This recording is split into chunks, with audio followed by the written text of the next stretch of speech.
आज की कहानी का नाम है कर्म बड़ा या भगवान। एक गांव में दो पड़ोसी थे जो बचपन के अच्छे मित्र भी थे, जिनका नाम रमन और हरिलाल था। दोनों स्वभाव से काफी भिन्न थे।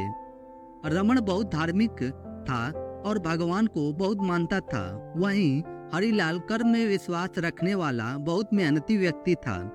दोनों की आर्थिक स्थिति ज्यादा अच्छी नहीं थी। एक बार दोनों ने मिलकर अपनी परिस्थितियां बदलने के लिए भागीदारी में थोड़ी जमीन खरीदी। उनका विचार था कि इस जमीन पर वह अच्छी फसल उगाकर उसको बेचेंगे और अच्छा धन कमाएंगे। अब समय था फसल पाने के लिए खेत में मेहनत करने का। मेहनती हरिलाल खेत में काफी ईमानदारी से मेहनत करता, लेकिन रमन खेत से दूर ही रहता और मंदिर में जाकर भगवान से अच्छी फसल की उपज मिले इसलिए पूजा प्रार्थना करता। समय बीतता गया और कुछ समय बाद खेत में फसल पककर अच्छे से तैयार हो गई।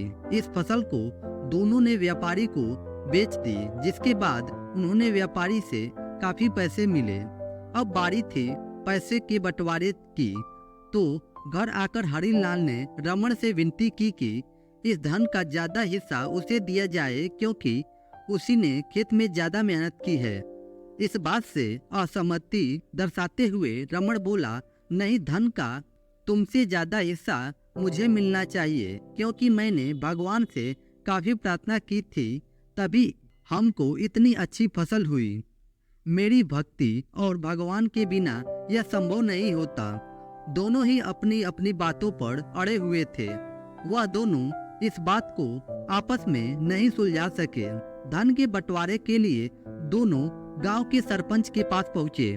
सरपंच ने दोनों की सारी बातें सुनी और उन्हें पता चल गया कि असली हकदार हरिलाल है। फिर भी रमन की गलतफहमी को दूर करने के लिए सरपंच ने दोनों को एक एक बोरी चावल दिया, जिसमें काफी ज्यादा कंकड़ मिले हुए थे।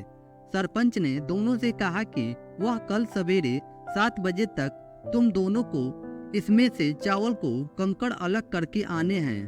कल तुम दोनों के चावल देखकर ही मैं फैसला करूंगा कि इस धन का बड़ा हिस्सा किसको मिलना चाहिए। रमन और हरिलाल चावल की बोरी लेकर अपने घर चले गए।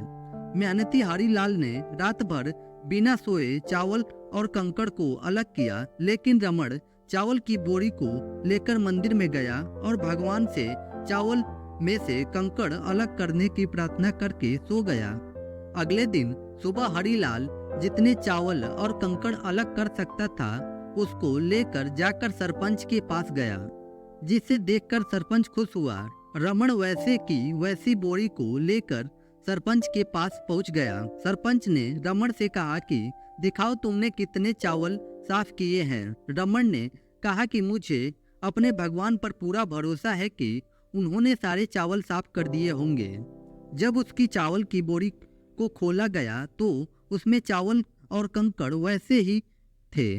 सरपंच ने रमन को समझाया कि भगवान भी तभी सहायता करते हैं जब तुम मेहनत करते हो।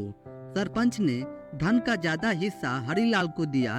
इस घटना के बाद रमन को अपनी गलती का एहसास हुआ, तो वह भी हरिलाल की तरह खेत में मेहनत करने लगा और अब की बार उसकी फसल पहले से भी काफी अच्छी हुई। इस कहानी से हमें यह सीख मिलती है कि हमें कभी भी कुछ भगवान भरोसे नहीं छोड़ना चाहिए। भगवान हमेशा उसका साथ देते हैं जो कर्म करना नहीं छोड़ता। इसलिए हमें किसी भी क्षेत्र में सफलता पाने के लिए जरूरी मेहनत करनी चाहिए। अगर आपको यह कहानी पसंद आई हो तो वीडियो को लाइक और चैनल को सब्सक्राइब जरूर करिएगा, ऐसी ही बेहतरीन कहानियाँ सुनने के लिए।